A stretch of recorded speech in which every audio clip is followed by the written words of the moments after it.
Let me open us with prayer. The Lord be with you. And also with you. We thank you for the faithfulness of all those who have come before us.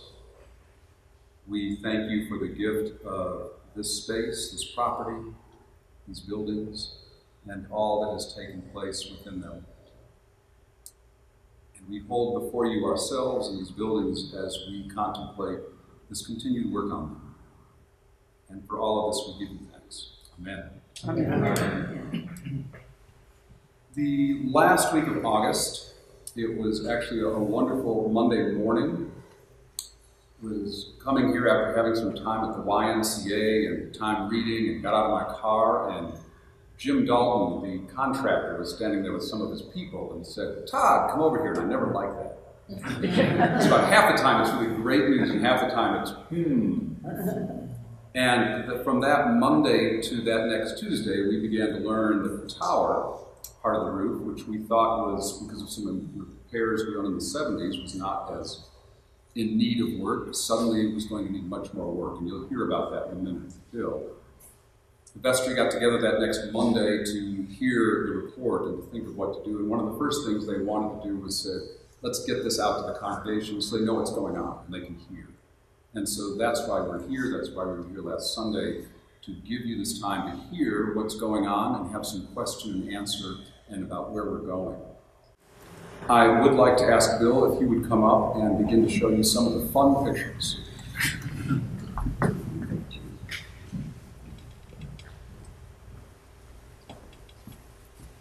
The roof restoration project that we're currently involved with, actually we started in January of 2014, so we've been going for about a year and a half, almost 2 years now, in terms of planning and then trying to move to a stage of getting something done. Let me show you some of the problems that we found as we started to explore. This is the inside of the front porch, over the front porch of the church. And you can see this is the floor of the attic. It's also the ceiling, if you're standing on the front porch looking up. And some of us may remember when there would be water standing on the front porch, actually. This is a picture of where the rafters tie in to the front wall of the church. This is kind of underneath the bells. And as you can see, there was water damage here, coming down, and you can see a lot of water damage on down in here. The church tower was not initially included in this part of the restoration project. There was evidence from the church archives, from talking with Ludovici Tile, who had done the original tile work for the church and is providing tile for us again. But there was evidence from Ludovici, from the church archives, and from other individuals who had a memory that there was work done on the roof of the tower back in the late 60s, early 70s.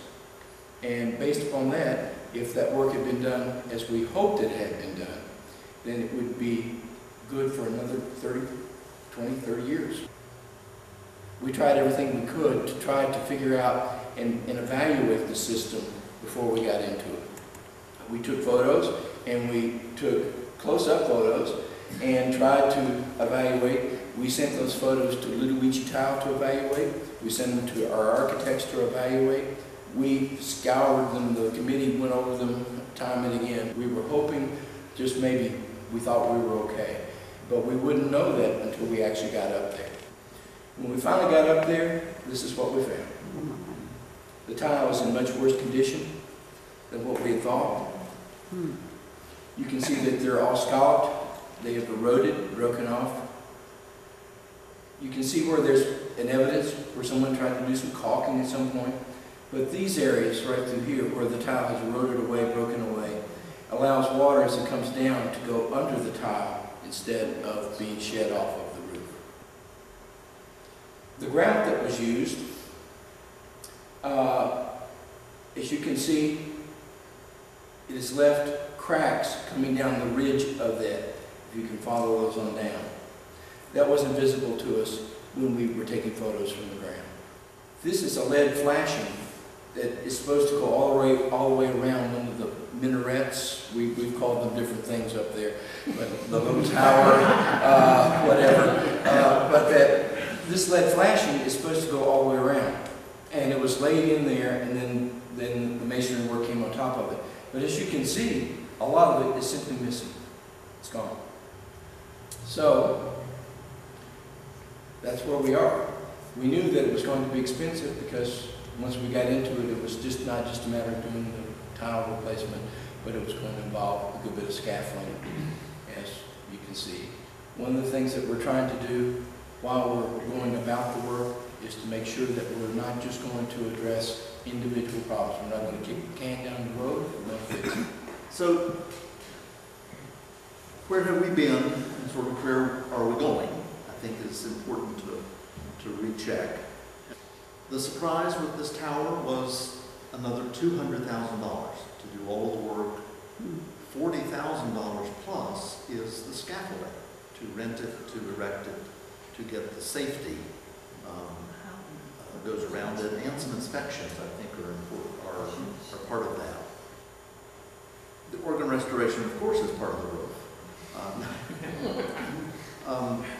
It happens to be dovetailing really at the same time, and we may want to speak a little bit to what that need is.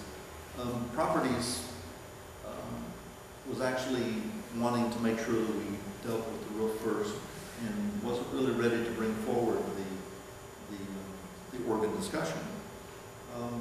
Vestry considered it anyway, and really thought that as we begin to look at all of what needs to happen, maybe this is the time to do all of that. So $1.3 million is sort of the cumulative expenses. Some of this hasn't happened completely yet. We're pretty far into the $484,000 to do a lot of the work, and certainly we're starting the tower work, but we've not tapped into the contingency yet. So there's some history that goes with this. Again, I mentioned the 2003, really mostly a 3-year campaign, 2003, 4, and 5. Had money left over, specifically for the roof. The next two things were glory moments from folks whose estates remembered All Souls. This is not the entirety of those estate gifts, but a portion of it was thoughtfully set aside for this purpose. Generations campaign, the Generation to Generation campaign. It's been going on, was launched in 2011. Folks have been making payments to fulfill those pledges, 2011, 12, 13, 14, and into 15. We have raised, this is in cash, $331,000 for the roof. We've already paid for the stained glass windows and the sidewalk piece. That campaign was successful in raising $800,000 plus. So the 331 in cash for that, and there are a few gifts that are continuing on with that. It's coming to a close. A few folks are on the 5-year plan. Last summer, I think we even asked some folks to consider whether or not adding one more year to their Generations campaign would be something they would want to consider. We knew some roof work was still coming. Some folks did that, so we'll have a few more gifts that will continue to come in for just a little longer. So we have resources of over $1 million. But if you do the math down there at the very bottom, we do have a difference in what is the amount of the financing that we would need to do to come up with that. When we've talked a bit with the bank, we had actually made provision for up to $450. Does not look as though we will need that. But trying to make sure that we have the ability to do what we need to do to respond to it has been what's really been leading that and informing what we're going to be able to do. So it'd be great to be able to tell you all about the completed plan, about how we're going to deal with this. And it's not quite finished yet. Vestry's still wrestling with it. This is all a surprise to everybody. We're trying to share, as is this forum tonight, sharing with the family at large what is the problem, so that as we sit around our proverbial kitchen table, we can try to figure out what our response is. I mentioned the vestry. The first called meeting was on the 1st of September, where they first got the news. And this last Monday was the first regular meeting where, again, in terms of thinking, what are all the options before us? What if we borrow the money? What do we think we might get in the States? Do we think there's a capital campaign? And so it's that very first time to really sit down and go through what's the pro and con of this, what's the pro and con of that. How do we keep this going? And how do we come up with a plan? And you'll be hearing more about that, but we wanted to get this to you as quick as possible because you've probably heard of it. And the worst thing is to have everybody at their homes going, what do you know? What do you know? What do you know? And so this is, as you're telling, we're talking to you on the fly, so to speak, as we're working this problem. But what I've always appreciated about All Souls, we say in our mission statement, where trust is present. And that means talking as quickly as we can with what information. So keep your vestry and finance and your prayers, the endowment committee, everybody looking at this together to talk about how do we approach this and do it in a way that's faithful to the task as well as faithful economically. And this is that place where, as Vanderbilt thought, life comes together. And we mark it, we celebrate it, we comfort the afflicted, and we shield the joyous. And it's not just us, it's the city of Asheville and beyond who gathers in this space. And so when I'm sitting up at night thinking, well, where will that 355 come from? I also think of what's coming in the next 120 years, with even finer building products that will serve this place, and what kind of baptisms and burials and weddings, and what kind of community groups will find ways to be free for whatever issues they're dealing with that the larger community hasn't figured a way to let them be free about. That's what the legacy of this place has been.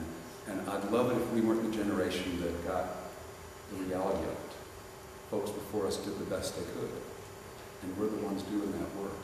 And what I have come to appreciate again and again and again about this community, which was way before I ever got here, it's part of what made me come here, is that when this community runs into something that does what you all are evidencing tonight, you ask good questions, you ask honest questions, you ask tough questions, but we don't freak out, and we don't just get nuts. And that has served this community since 1896, and will continue to do. How will we figure that out? I said to someone, I can't wait for 3 years from now when we look back and say, that's how we dealt with this one. Just as we've dealt with social issues and economic issues before, because of your faithfulness that chooses to live that way. And so when I think about what's before us, I'm going to show you one more.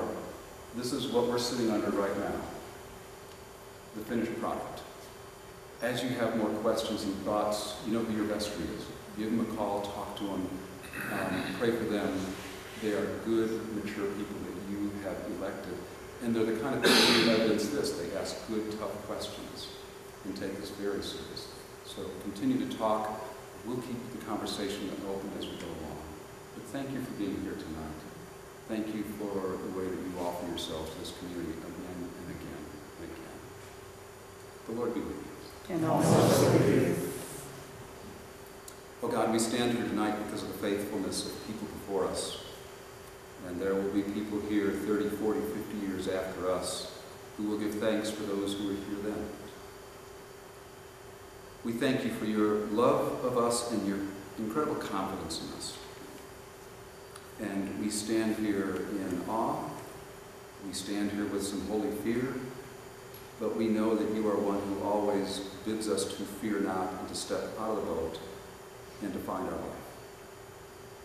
And for those before us who have done that, and for those in this room who have done that and continue to do that, for your faithfulness and belief in us, we give great thanks.